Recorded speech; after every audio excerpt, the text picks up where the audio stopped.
ஆண்டவர் இயேசுவில் மிகவும் பிரியமான சகோதரிகளே, அன்பு சகோதரர்களே, ஒரு தாலாட்டு பாடலோடு தொடங்குகிற வாழ்க்கை பலருடைய ஒப்பாரி பாடலோடு முடிவடைந்து விடுகிறது.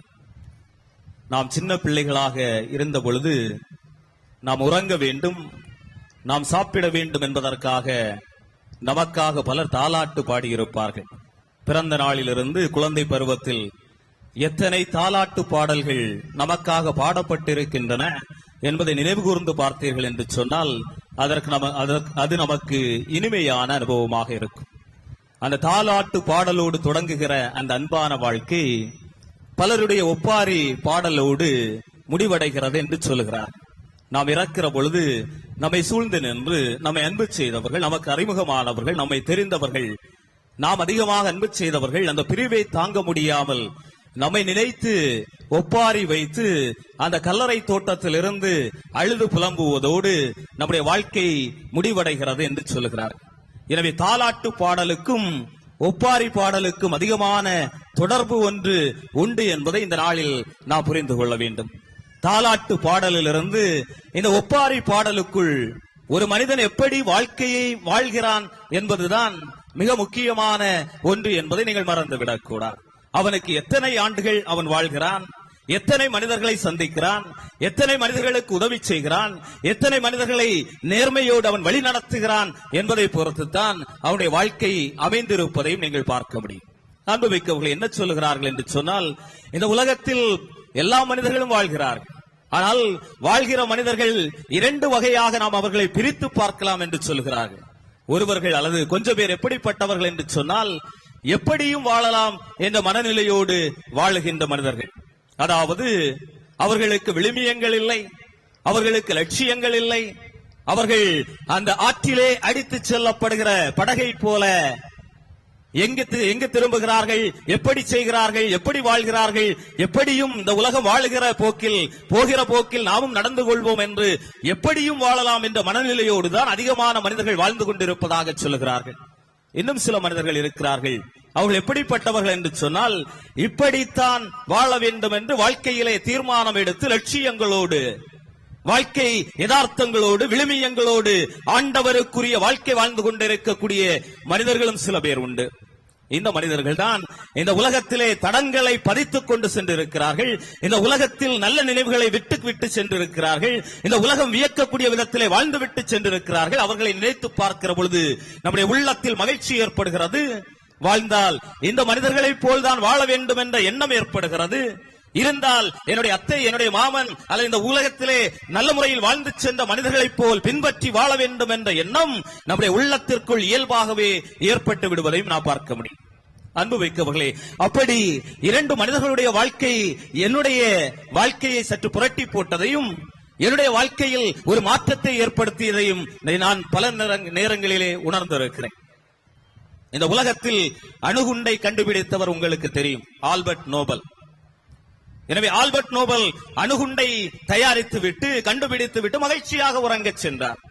அவரை பலர் திட்டினாலும், அவரை பலர் மோசமாக பேசினாலும், ஒரு இனத்தை அழிப்பதற்கு, ஒரு மக்கள் இனங்களை அழிப்பதற்கு, உலகை அழிப்பதற்கு இது ஒரு நவீன கருவி என்று பலர் அவரை புகழ்ந்தார்கள்.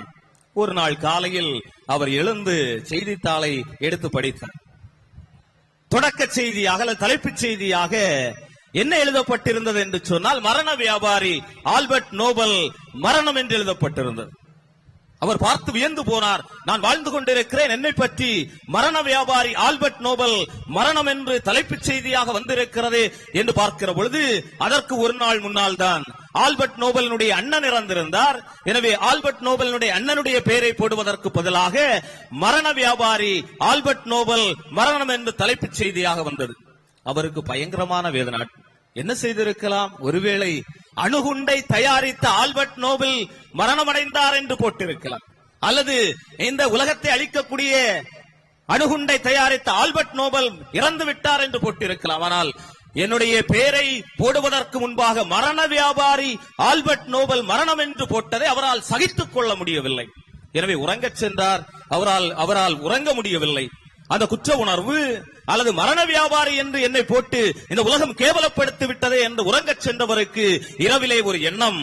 இதற்கு மாற்றாக நாம் என்ன செய்ய வேண்டும் என்று சிந்தித்தவர் என்ன செய்திருக்கிறார் என்று சொன்னால், அறிவியல், இயற்பியல், கணிதம், வணிகவியல் என அந்த துறை ரீதியாக முதலிடங்களை பிடிக்கிறவர்கள் அல்லது சிறப்பு தன்மை வாய்ந்து இந்த துறைகளில் முக்கியத்துவம் வாய்ந்தவர்களாக, திறமை வாய்ந்தவர்களாக வெளிப்படுகிறவர்களுக்கு பரிசு கொடுக்க வேண்டும் என்று ஆசைப்பட்டார். அதுவும் எப்படி கொடுக்க வேண்டும் என்று ஆசைப்பட்டார் என்று சொன்னால், தன்னுடைய பெயரை இந்த உலகம் இருக்கும் வரை எல்லோரும் நினைவு கூற வேண்டும்.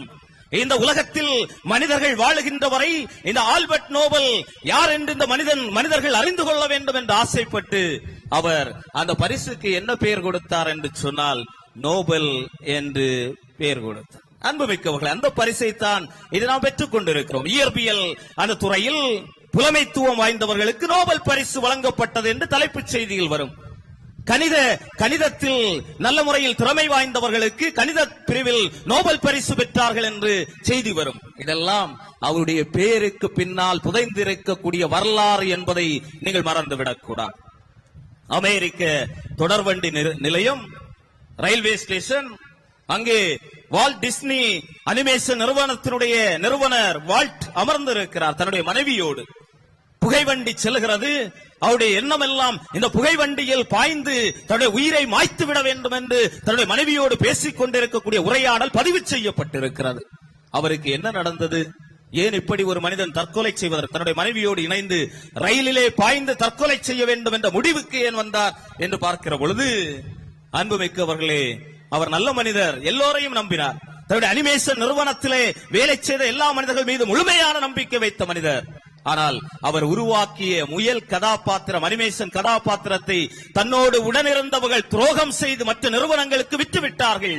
எனவே நிறுவனமானது மிகப்பெரிய நஷ்டத்தை சந்தித்து வேதனையிலே அந்த நஷ்டத்தை ஈடுகட்ட முடியாமல் ரயிலிலே பாய்ந்து தன்னுடைய உயிரை மாய்த்து விட வேண்டும் என்று சொல்லி அங்கே அமர்ந்திருக்கிறார் திரு வால்ட். ட்ரெயின் புறப்பட்டு செல்கிறது. மனைவி அவருக்கு இரண்டு காரியங்கள் தான் உள்ளத்தில் தென்படுகிறது. ஒன்று, இந்த ரயிலில் விழுந்து தற்கொலை செய்து கொள்ள வேண்டும், இல்லை என்று சொன்னால் நாம் ஒரு கை பார்த்து விட வேண்டும்.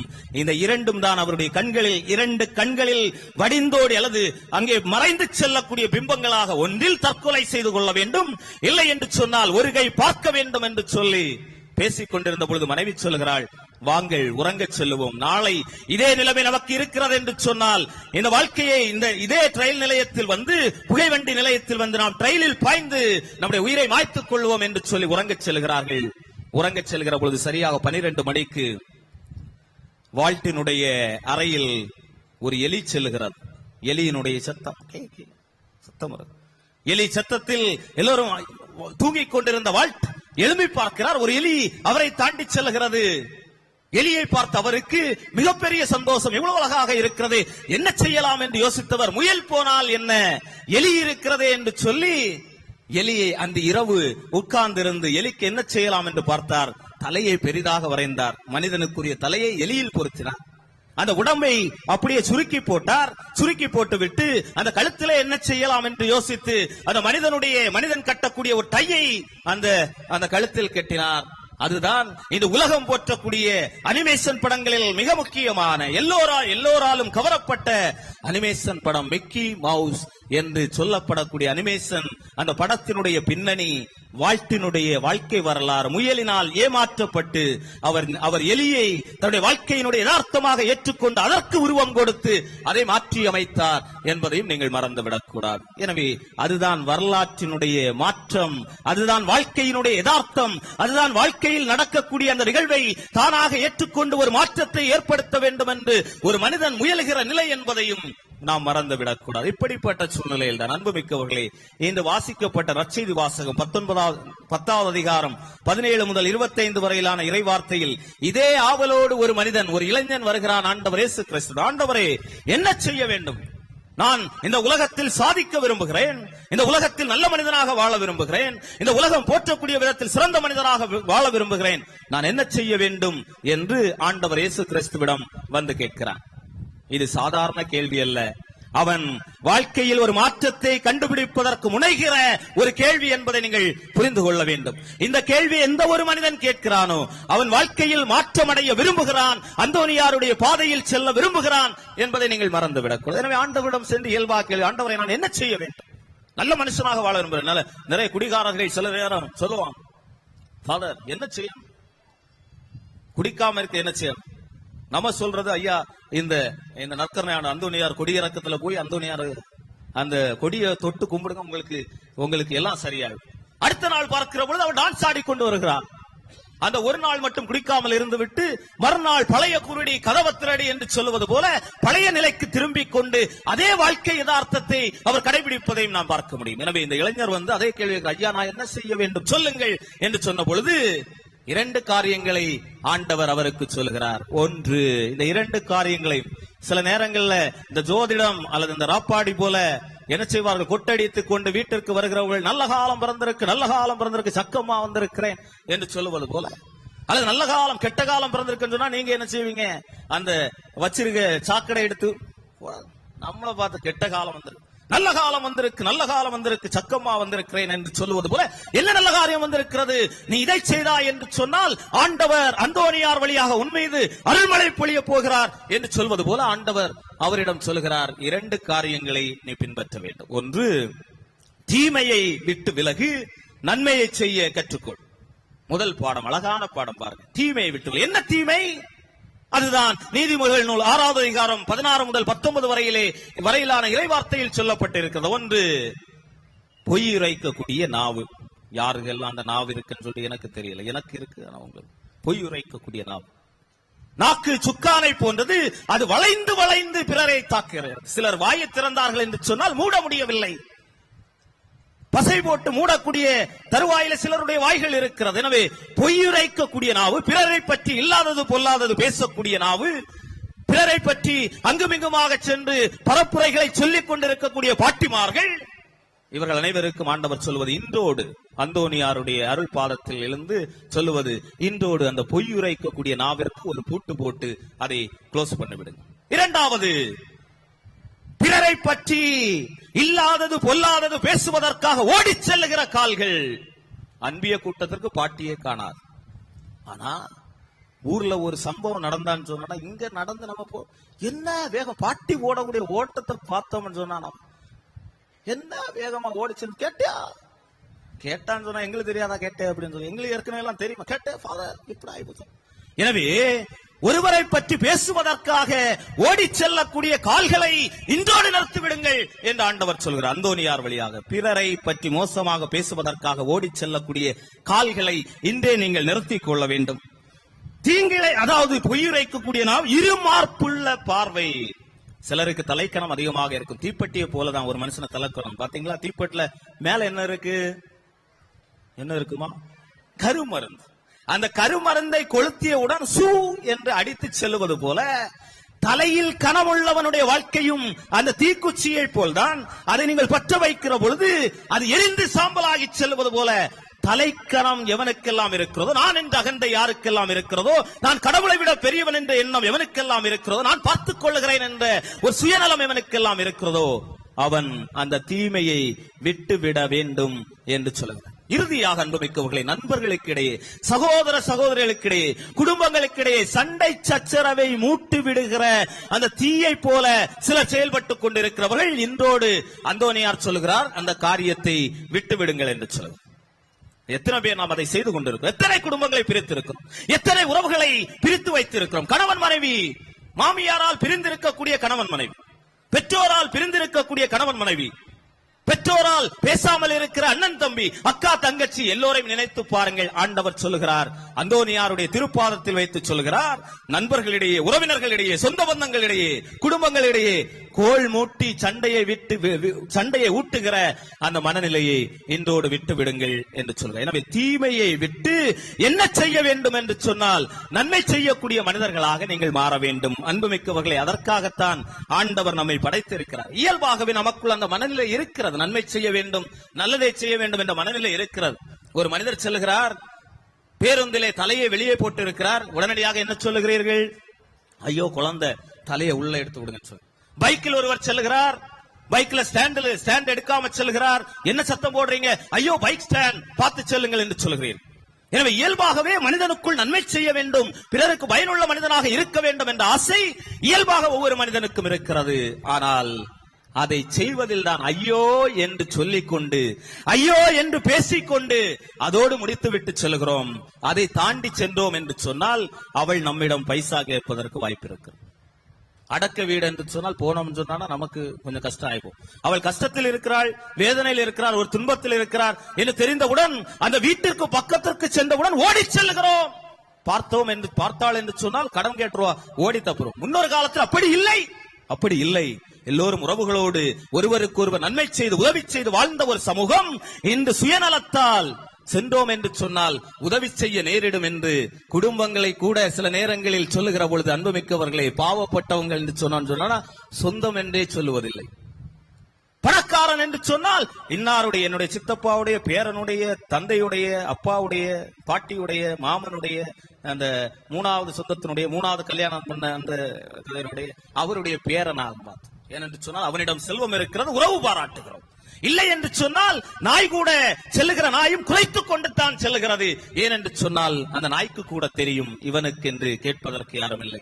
ஆனால் ஒன்றே ஒன்று மறந்து விடாதீர்கள், ஆண்டவர் அந்த மனிதனுக்கு உதவி செய்வார். அந்தோனியார் வழியாக ஆண்டவர் உதவி செய்வார். யாரும் கண்டுகொள்ளவில்லை என்று சொன்னால் அந்த மனிதனை ஆண்டவர் கண்டுகொள்வார் என்பதையும் நீங்கள் அறிந்து கொள்ள வேண்டும். ஒரு வாரத்திற்கு முன்பாக ஒரு நிகழ்வு ஒன்றை வாசித்தேன் தினத்தந்தி செய்தித்தாளில்.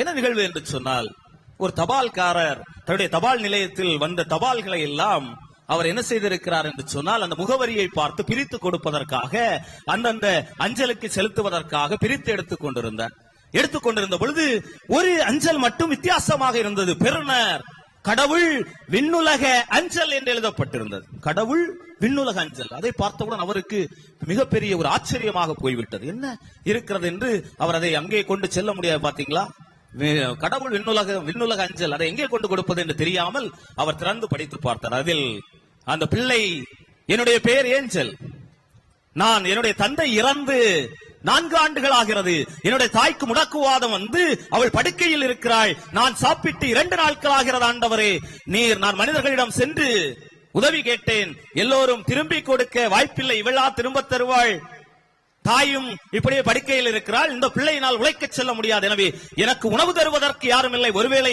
நான் பசியால் சாவதற்கு கூட வாய்ப்பு இருக்கிறது, ஆண்டவரே நீர் 100 ரூபாய் எனக்காக அனுப்பி வையும் என்று அந்த பிள்ளை அந்த கடிதத்தில் எழுதியிருந்தார். அஞ்சல்காரருக்கு அல்லது தபால்காரருக்கு அதை பார்த்தவுடன் கண்களில் கண்ணீர் வடிந்து விட்டது. எனவே அந்த தபால் துறையில் அல்லது அந்த அஞ்சல் அலுவலகத்தில் யாரெல்லாம் இருந்தார்களோ அவர்களிடம் கேட்டு கொஞ்சம் காசெல்லாம் பிரித்ததில் கரெக்டாக சரியாக 95 ரூபாய் பிரிந்திருக்கிறது. எனவே இந்த 95 ரூபாயும் இந்த குழந்தையினுடைய முகவரிக்கு அந்த தபால்காரர் அனுப்பி வைத்த பிறகு சரியாக 4 நாட்கள் கழித்து மீண்டும் ஒரு கடிதம் வருகிறது. அந்த கடிதத்திலே அந்த பிள்ளை என்ன எழுதியிருந்தால் என்று சொல்ல, ஆண்டவரே உமக்கு நன்றி, ஆனால் இந்த தபால்காரர் என்னை விட பாவப்பட்டவர் போல 5 ரூபாவை நீங்க கொடுத்த 5 ரூபாவை அவர் எடுத்து விட்டார் என்று சொன்னார். அன்புமிக்கவர்களே, என்னை விட தபால்காரர் பாவப்பட்டவரை போல இருக்கிறது. என்னை விட இந்த உலகத்தில் பல ஏழைகள் இருக்கிறார்கள். உண்ண உணவில்லாமல், உறங்க இடம் இல்லாமல், உடுக்க ஆடை இல்லாமல் பல ஏழைகள் இருக்கிறார்கள். எனவே நம்மிடம் இருக்கிறதை சில நேரங்கள் 10 சாரி வைத்திருக்கிறோம். அதில் ஒரு சாரியை மெதுவாக எடுத்து அந்த திருவிழாவின் பொழுது விளக்கு ஏற்ற வந்த பொழுது எரிந்த அந்த சாரியை கொடுப்பதற்கு கூட மனமில்லை என்று சொன்னால், பழைய கஞ்சியை தூரே வித்துகிறீர்களே, அந்த கஞ்சியை ஏழைகளுக்கு கொடுக்க மனமில்லை என்று சொன்னால் நான் எப்படி வாழ்ந்து கொண்டிருக்கிறேன் என்று ஒவ்வொரு மனிதனும் சிந்தித்து பார்க்க வேண்டும். அன்புமிக்கவர்களே, நாம் திருவிழா எடுத்தோமே, நம்முடைய புனிதர் அந்தோனியார் அவர் எப்படிப்பட்டவர் என்று சொன்னால், நீதிமொழிகள் நூல் 19 அதிகாரம் 17வது இறைவார்த்தை அவருடைய வாழ்க்கையை ஒட்டுமொத்தமாக மாற்றி போட்டது. ஏழைக்கு இறங்குகிறவன் கடவுளுக்கு கடன் கொடுக்கிறான் என்ற வார்த்தை தான் அந்தோனியாருக்கு ஒட்டுமொத்த வாழ்க்கையை மாற்றி போய் ஏழைகள் மீது தனிப்பட்ட கரிசனையும் அன்பும் கொண்டவராக அவரை வாழ வைத்தது என்பதையும் நீங்கள் மறந்துவிடக் கூடாது. எனவே ஆண்டவர் சொல்லுவது முதல் பாடம், நன்மையை செய், தீமையை விட்டு கொஞ்சம் விலகி இருங்கள். இரண்டாவதாக அன்பு மிக்கவர்களே, இன்றைய வாசகத்தில் ஆண்டவர் முதலாவதாக அந்த செல்வரான இளைஞனுக்கு சொல்லுவது, நீ ஒரு காரியத்தை செய்ய வேண்டும், கட்டளைகளை கடைபிடித்து வாழ வேண்டும். கட்டளைகள் 10 கட்டளைகளை ஆண்டவர் 2 கட்டளைகளுக்குள் கொண்டு போட்டு விட்டார். பாத்தீங்களா? உன்னை நீ அதாவது அனைத்துக்கும் மேலாக கடவுளை அன்பு செய், உன்னை அன்பு செய்வது போல உன்னுடைய அயலானையும் அன்பு செய் என்பதுதான் ஒட்டுமொத்த கட்டளையினுடைய பின்புலம். எனவே அந்த கட்டளையினுடைய அடிப்படையில் நீ அன்பு செய்தாலே போதும், உனக்கு நேரடியாக விண்ணகத்துக்கு போயிடலாம் என்று சொன்னார். இந்த உலகத்தில் வாழ்ந்து காட்டப்பட வேண்டிய வார்த்தைகளில் மிக கடினமான வார்த்தை இந்த அன்பு என்ற வார்த்தை தான். இயல்பாக சொல்லிவிடுவீர்கள், நான் உன்னை அன்பு செய்கிறேன். திருத்தந்தை கூட சொல்கிறார், குடும்பத்தில் பிரச்சனை வராமல் இருக்க வேண்டும் என்று சொன்னால் கணவன் மனைவியை பார்த்து ஒரு நாளைக்கு ஒரு முறை, மனைவி கணவனை பார்த்து ஒரு நாளைக்கு ஒரு முறை நான் உன்னை அன்பு ஐ லவ் யூ என்று சொல்லுவேன். இப்ப 60 வயசுக்கு மேற்பட்டவங்க போய் கணவர்கிட்ட போய் இன்னும் போய் சொல்லுறாரு, ஃபாதர் சொன்னார் நான் உன்னை, அவர் ஏற்கனவே கோபத்துல தான் இருப்பார், எப்போ உங்களை கொலை இன்னும் அந்த வயதிற்கு அப்பாற்பட்ட 60 வயதுக்கு கீழே இந்த காரியங்களை செய்கிற போது, அன்பு செய்கிற பொழுது, நான் உன்னை அன்பு செய்கிறேன் என்று சொல்லுகிற பொழுது அந்த குடும்பங்கள் எல்லாம் மகிழ்ச்சியான குடும்பங்களாக வாழ்வதற்கு வாய்ப்பு இருக்கிறது என்று சொன்னார். இன்று மனநோயாளர்கள் எல்லாம் நிறைய பேர் இருக்கிறார், உடல் நோயாளர்கள் எல்லாம் நிறைய பேர் இருக்கிறாங்க. நிறைய பேர் கிம்ஸுக்கு செல்கிறார்கள், நிறைய பேர் அப்போலோ ஆஸ்பத்திரிக்கு செல்கிறார்கள், சில ஜெயசேகரன் ஆஸ்பத்திரிக்கு செல்கிறார்கள். அப்படிப்பட்ட மருத்துவமனைகளுக்கு எல்லாம் சென்றும் குணமாகாமல் இருக்கக்கூடியவர்களுக்கு அந்தோனியார் கொடுக்கக்கூடிய மருந்து அன்பு மருந்து. யாரெல்லாம் இந்த அன்பு காட்டினா போதும் உடல்ல உள்ள நோய்கள் எல்லாம் குணமடைந்து. நான் சொல்லவில்லை, கொரிந்தியருக்கு எழுதிய முதல் திருமுகத்திலே 13வது அதிகாரம் தொடங்கி பவுலடியார் சொல்லுகிறார், கொரிந்து நகரில் பல பிரச்சனைகள், 2 பிரிவுகளாக மக்கள் பிரிந்திருந்தார்கள். அங்கே விபச்சாரம் உண்டு, அங்கே களவு உண்டு, அங்கே கொலை உண்டு, கொள்ளை உண்டு. எனவே பவுலடியாரிடம் பிரச்சனைக்கு என்ன செய்யலாம் என்று சொன்ன பொழுது அவர் சொன்னது ஒன்றே ஒன்றுதான், மருந்து ஒன்றுதான், அன்பு செய்து வாழ்ந்தால் போதும் என்று சொன்னார். அன்புமிக்கவர்களே, இந்த அன்பு சில நேரங்களில் கள்ளம் கபடமற்றதாக இல்லை. இந்த அன்பு சில நேரங்களில் பொது நலனுக்காக அல்லது நம்மை அன்பு செய்கிறவர்கள் அப்படியே நம்பால் வைத்திருக்க வேண்டும் என்ற ஒரு சுயநலம் அங்கே இருப்பதையும் நாம் தென்பட முடியும். அண்மையிலே ஒரு சின்ன நிகழ்வை வாசித்தேன். ஒரு ஆசிரியர் 4 மாணவர்களை அனுப்பி அன்பை வெளிப்படுத்தக்கூடிய ஏதாவது பொருளை எடுத்து வாருங்கள் என்று சொல்லி இருக்கிறார். 4 பிள்ளைங்க போயிருக்கிறாங்க. ஒரு பிள்ளை மலரை எடுத்து வந்திருக்கிறாள், மற்றொரு பிள்ளை வண்ணத்து பூச்சியை கொண்டு வந்தாள், இன்னொரு பிள்ளை குஞ்சு பறவையை கொண்டு வந்தாள், இன்னொரு பிள்ளை வெறுங்கையோடு வந்தார். முதலில் வந்தவன் சொன்னான், இதுதான் அன்பினுடைய வெளிப்பாடு என்று சொன்னான். அந்த மலரை காட்டு அன்பினுடைய வெளிப்பாடு என்று சொன்னான். இரண்டாவது வண்ணத்து பூச்சியை காட்டி இதுதான் அன்பினுடைய வெளிப்பாடு என்று சொன்னான். பறவையை காட்டி இதுதான் அன்பினுடைய வெளிப்பாடு என்று சொன்னான். வெறுங்கையோடு நின்றவன் அமைதியாக நின்றான். அப்பொழுது அவன் இறுதியிலே இந்த விளக்கத்தை சொன்னான், நான் சென்றேன், மலரை பார்த்தேன், அது செடியில் அழகாக இருந்தது. ஐயோ, அந்த மலரை பறித்து விட்டேன் என்று சொன்னால் இந்த செடியினுடைய அழகு தொலைந்து விடுமே என்று சொல்லி அந்த மலரை அப்படியே விட்டு வந்து விட்டேன். வண்ணத்து பூச்சியை பார்த்தேன், அது சுதந்திரமாக திரிந்து கொண்டிருந்தது. ஐயோ, இந்த வண்ணத்து பூச்சியை பிடித்து கொண்டு வந்து விட்டேன் என்று சொன்னால் அந்த வண்ணத்து பூச்சி என்ன செய்யும் என்ற அந்த இரக்கத்தில் அதை விட்டு விட்டேன். ஒரு குஞ்சு பறவையை பார்த்தேன், அதை பிடித்துக் கொண்டு வரலாம் என்று யோசித்தேன். அந்த தாய் பறவை அந்த குஞ்சு பறவையை தேடும் அல்லவா, எங்கெல்லாம் அலையுமே என்று சொல்லி அந்த குஞ்சு பறவையை விட்டு வந்து விட்டேன். என்னை பொறுத்த வரைக்கும் யாருக்கும் தீங்கு செய்யாமல் எல்லோரும் நன்றாக இருக்க வேண்டும், எல்லோரும் நலமோடு வாழ வேண்டும் என்ற உயரிய எண்ணமே அன்பினுடைய வெளிப்பாடு என்று சொன்னார். அப்படி என்று சொன்னால் அன்புமிக்கவர்களை எல்லோரும் நல்லாக இருக்க வேண்டும், எல்லோரும் வளமோடு இருக்க வேண்டும். அந்த அன்பினுடைய வெளிப்பாடையும் தீமையை விட்டு நன்மை செய்யக்கூடிய நல்ல மனநிலையும் நம்முடைய புனிதர் வழியாக இறைஞ்சுவோம். ஆண்டவர் நம்மை தொடர்ந்து ஆசீர்வதிப்பாராக. ஆமென்.